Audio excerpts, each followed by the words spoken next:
Welcome. If you've been trying to figure out how to allow comments from everyone on Instagram using your PC, you're in the right place. With the latest update to Instagram's web version, managing your comment settings has become a lot easier, and I'm going to walk you through it step by step. First, go ahead and open Instagram in your web browser. You can use Chrome, Edge, or whatever you prefer. Once you're logged into your account, take a look at the bottom left corner of your screen. You'll see three horizontal lines. This is the menu icon. Click on it to open up more options. From that menu, find and click on Settings. This will take you to your account settings page, where you can control different aspects of your profile.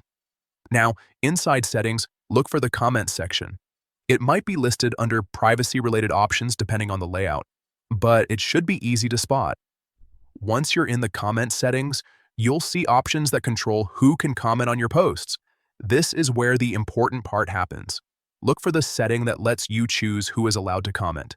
You'll typically see options like people you follow, your followers, or everyone.